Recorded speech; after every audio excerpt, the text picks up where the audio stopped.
اللہ رب کریم نے یہ دو شہزادے جو حضور پر نور سرور عالم کو عطا فرمائے، یہ رسول اللہ صلی اللہ علیہ وآلہ وسلم کی شان کے مظہر ہیں۔ یہی وجہ جو آپ نے حضرت امام احمد رضا خان صاحب بریلوی رحمۃ اللہ تعالیٰ علیہ کے اشعار پڑھے تو ان میں سے ایک شعر یہ تھا کہ حسن و حسین دونوں پھول ہیں۔ سبحان اللہ، واہ۔ تو یہ ایک حدیث شریف پر دال ہے، اور حدیث شریف یہ ہے کہ میرے آقا فرماتے ہیں کہ ان الحسن والحسین، کہ بے شک حسن اور حسین ہمارے ریحانی فی الدنیا، کہ حسن حسین میرے دنیا کے دو پھول ہیں۔ سبحان اللہ، سبحان اللہ۔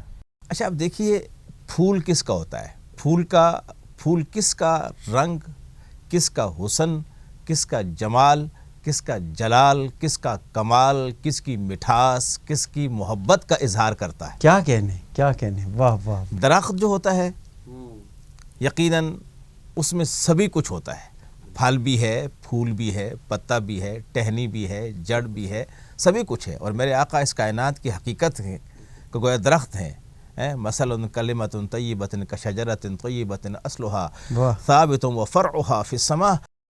میرے آقا کی مثال تو وہ ہے کہ آپ اس کائنات کے ایسے درخت ہیں کہ جس کی جڑیں زمین میں ہیں اور ٹہنی آسمان پہ ہیں، اور پوری کائنات میں وہ شجر پھیلا ہوا ہے۔ تو گویا حضور سرور عالم نے اسی حقیقت کی طرف اشارہ کیا کہ میں اللہ کی وحدانیت، اللہ رب العزت کی صمدیت، اللہ رب العزت کی شان کا مظہر ہوں، اور اس مظہر کی صورت گویا ایک شجر کی ہے۔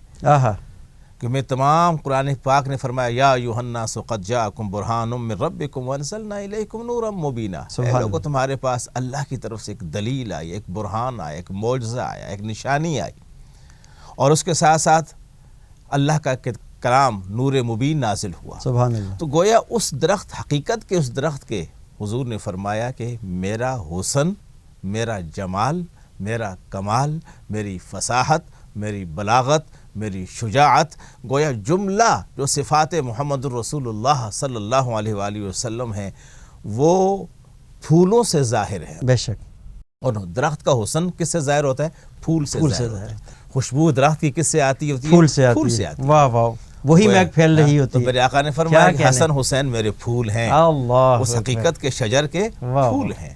لہٰذا جنہوں نے ان کی خوشبو کو سونگا، جو ان کی خوشبو تک پہنچ گئے، جن تک ان کی خوشبو پہنچ گئی، مجھ محمد رسول اللہ کی خوشبو پہنچ گئی۔ بے شک، بے شک۔ جو ان سے محبت کرے گا وہ مجھ سے محبت کرے گا۔ اس لیے آپ نے فرمایا اللہم انی احبہما فاحبہما او احبہما من یحبہما، میں یحبہما، کہ اللہ میں ان دونوں سے محبت کرتا ہوں، اے رب ذوالجلال تو بھی ان سے محبت فرما، میں انہیں محبوب رکھتا ہوں، تو بھی محبوب رکھ، اور اسے بھی محبوب رکھ جو انہیں محبوب رکھے، ان دونوں سے محبت کرے۔ اللہ اللہ، جو ان سے بغض رکھے اور جو ان سے بغض رکھے، اے اللہ۔ تو یہ آپ سوچئے کہ کتنی بڑی شان اللہ کے نبی نے عطا فرمائی، اور اس وقت سے لے کر آج تک اور قیامت تک ہر محب کو گویا حضور نے یہ درجہ دے دیا کہ جو میرے ان پھولوں سے محبت کرے گا۔ شاید محبت کا ایک معنی ہم لوگ تو بڑا مطلق لے لیتے ہیں جی، ذکر کرنا۔ یقینی بات ہے ذکر محبت کی ایک شان ہے کہ جس سے محبت ہوتی ہے اس کا ذکر کیا جاتا ہے۔ من احب شیئا فاکثر ذکرہ، جو جب کسی چیز سے آپ محبت کرتے ہیں تو اس کا زیادہ سے زیادہ ذکر کرتے ہیں، اس کو زیادہ سے زیادہ یاد کرتے ہیں، اس کا تعارف کراتے ہیں، اس کی تعریف کرتے ہیں، اس کو مشہور کرتے ہیں۔ لیکن اس کے ساتھ ساتھ جو اصل محبت کا تقاضا ہے کہ جن سے محبت کی جائے ان کے اوصاف کمالیہ کو اپنی ذات میں سمویا جائے، اور ان کے اوصاف سے محبت کی جائے، اور ان کے نقش قدم پہ چلا جائے۔ سبحان اللہ، سبحان اللہ۔ یہ ہے اصل محبت کا تصور۔ بے شک۔ جب یہ تصور آ جائے تو سمجھیے کہ واقعی جس نے حسن و حسین سے محبت کی ہے نا جی، اس نے اللہ کے نبی سے محبت کی، اور جس نے اللہ کے نبی سے محبت کی اس نے اللہ سے محبت کی۔ اللہ سے محبت کی۔ تو اب ان کی جو شانیں ہیں کیا ہے؟ سب سے جو بڑی ویسے شجاعت بھی ہے، بہادری بھی ہے، سخاوت بھی ہے، علم بھی ہے، فضل بھی ہے، حلم بھی ہے، حلم بھی ہے، ہاں جی، محدث بھی ہیں، مفسر بھی ہیں، قاری قرآن بھی ہیں، حافظ بھی ہیں، حاجی بھی ہیں، نمازی بھی ہیں، اور غازی بھی ہیں۔ اللہ اکبر، کیا کہنے۔ لیکن اور جب غزوے کی بات آتی ہے جہاد کی بات آتی ہے تو پھر ان کا جہاد دیکھا جاتا ہے،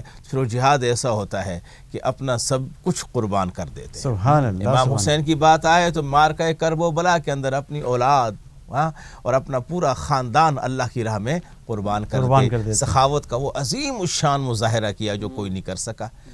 امام حسن کی بات آئے تو آپ نے جو سخاوت کی ہے اس کو وہ بھی بے مثل ہے۔ حکومت، تخت، تاج، قوت، طاقت، دولت، کون چھوڑتا ہے؟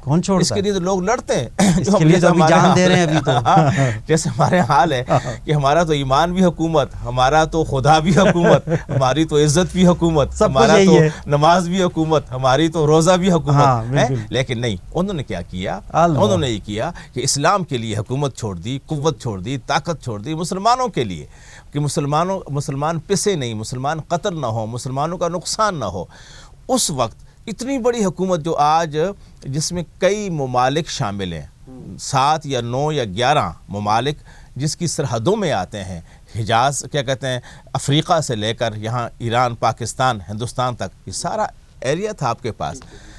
اس مکمل حکومت کو چھوڑنا اور اس وقت چھوڑنا، یاد رکھیے جب آپ کمزور نہیں تھے، آپ پوری طاقت کے ساتھ آ گئے تھے میدان میں، لیکن اس وقت آنے کے بعد ایک سوچ تھی اور میرے آقا کا فرمان تھا۔ ایک دن آپ دونوں شہزادگان تشریف لائے تو مسجد میں حضور سرور کون و مکان صلی اللہ علیہ وآلہ وسلم خطبہ ارشاد فرما رہے تھے۔ تو دونوں جب تشریف لائے تو آقا نے دیکھا کہ وہ اٹھتے گرتے جیسے چھوٹے بچے آتے ہیں، تو آپ خطبہ ارشاد فرماتے ہوئے ممبر سے نیچے تشریف لائے، دونوں کو اٹھایا اور ایک کو ایک زانوئے مبارک پہ رکھا اور دوسرے کو دوسرے زانوئے مبارک پہ بٹھایا۔ تو حضرت امام حسن کے بارے میں آپ نے ایسے ان کی پشت پہ دست اقدس رکھتے ہوئے آپ نے بڑے پیار سے فرمایا کہ یہ میرا بیٹا مسلمانوں کے 2 گروہوں میں صلح کرائے گا۔ سبحان اللہ، سبحان اللہ۔ میرے آقا کا فرمان اس وقت دیکھا، آپ نے بشارت دے دی، بشارت دی۔ اور پھر اس صلح کا نتیجہ دیکھیے کہ جس وقت آپ مکمل قوت اور طاقت میں تھے کہ اگر آپ آ جاتے، لڑ پڑتے، جنگ ہو جاتی تو یقین جانیے کہ ہر جگہ امام حسن رضی اللہ تعالیٰ عنہ کی خلافت ہوتی، کیونکہ آپ 5ویں خلیفہ ہیں، ہے نا جی۔ لیکن اس وقت آپ نے حکومت چھوڑ کر کہ صرف اس وجہ سے کہ مسلمان سے دشمنی بھی ہو رہی تھی اور مسلمان قتل بھی ہو رہا تھا، اس کی جان مال کا نقصان ہو رہا تھا، تو آپ نے مسلمان کی عزت و آبرو کو بچایا اور حضرت امیر معاویہ سے صلح کر کے آپ نے حکومت چھوڑ دی۔ تو یہ بھی بہت بڑی قربانی ہے، معمولی قربانی نہیں۔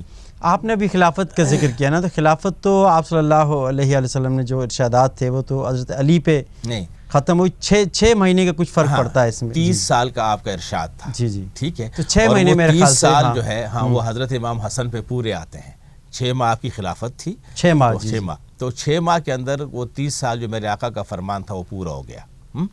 تو یہ جو ہے اللہ تعالیٰ کے فیصلے ہوتے ہیں اور محبوب کی نگاہ کرم میں کہاں تک دیکھتی ہے، آپ تو کائنات کے ہر ذرے کو ملاحظہ فرماتے ہیں، تو آپ نے دیکھ لیا تھا، تو یہی وجہ ہے کہ آپ نے 6 ماہ خلافت فرمائی اور پھر آپ حکومت سے دستبردار ہو گئے۔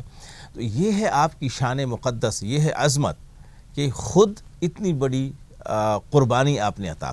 ویسے بھی تو سیدنا علی بن ابی طالب رضی اللہ تعالیٰ عنہ کے پورے گھرانے کا نام ہی یوں سمجھیے دوسری شان ہی قربانی ہے، دوسری شان ہی قربانی۔ تو حضرت امام حسن رضی اللہ تعالیٰ عنہ سخاوت میں بے مثل، شجاعت میں بے مثل، عدالت میں بے مثل، ہاں جی، اور انسانیت کی فلاح و بہبود اور انسانیت سے محبت میں بے مثل۔ آپ کی شان یہ، ایک مرتبہ آپ تشریف فرما ہیں، ایک سائل آ گیا، اچھا سائل نے آ کر کے سوال کیا، آ کے بیٹھا تو کہا جی مجھے کچھ عطا فرمائیے۔ اب اس نے اپنی طاقت کے مطابق مانگا، جو اس کی حیثیت تھی، کچھ عطا فرما دیں، 10 دینار دے دیں، 20 دینار دے دیں، 50 دے دیں، درہم دے دیں۔ فرمایا بیٹھ جاؤ۔ وہ بیٹھ گیا، کچھ دیر گزری، تھوڑی دیر گزر گئی تو آپ نے دیکھا کہ کچھ پریشان ہو رہے، فرمایا پریشان نہ ہو، میرا رزق آ رہا ہے۔ اتنے میں چونکہ حضرت امیر معاویہ نے جب آپ نے حکومت چھوڑی تھی تو وظیفہ مقرر کیا گیا تھا کہ اتنا وظیفہ آپ دیں گے سالانہ، سو انہوں نے 5 توڑے اشرفیوں کے، یعنی 5 تھیلے، اب اس میں نہ جانے ہزار تھیں یا جتنی تھیں، وہ اشرفیوں کے تھیلے آپ کی خدمت میں پیش کیے۔ ان کا بندہ قاصد لے کے آیا اور جو ہی آپ کی خدمت میں دیے تو اخلاق مصطفیٰ کا مظہر دیکھیں، ہائے ہائے ہائے، آپ نے وہ پانچوں کے پانچوں تھیلے اس سائل کو دیے جو آپ سے امداد کی غرض سے آیا تھا اور کچھ دیر بیٹھا تھا، اس کو عنایت فرماتے ہوئے پتہ ہے آپ کیا فرماتے ہیں؟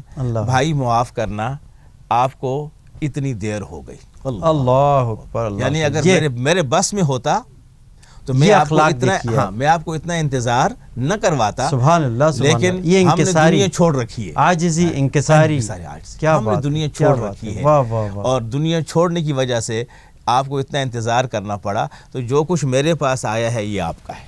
کیا کہنے، کیا کہنے، اس سے بڑی سخاوت اور کیا ہے؟ واللہ، جان، مال، حکومت آپ قربان کر چکے، اور ایک سائل مانگتا ہے، اس کی حیثیت کیا، اس کو 5 یا 10 اشرفیاں دے دیں، واہ واہ، لیکن آپ 5000 اشرفیاں ہزار کے توڑے ان کو دے دیتے ہیں، اور پھر اس سے معافی بھی مانگتے ہیں کہ بھئی اتنی دیر جو تجھے تکلیف ہوئی ہے وہ نہ ہو۔ اسی پہ وہ واقعہ مشہور ہے نا کہ حضرت حسن رضی اللہ تعالیٰ عنہ کے پاس وہ حاتم طائی آیا، اس کا بیٹا آیا، تو اس نے یہ بات کہی کہ بھئی میرے جو ہے نا ہم تو اتنا ہمارے پاس ہے کہ ہمارے اگر ایک دروازے سے جائے، پھر دوسرے سے آئے، پھر تیسرے 7 دروازوں سے آتا ہے، فقیر ہم بھر کے دیتے ہیں۔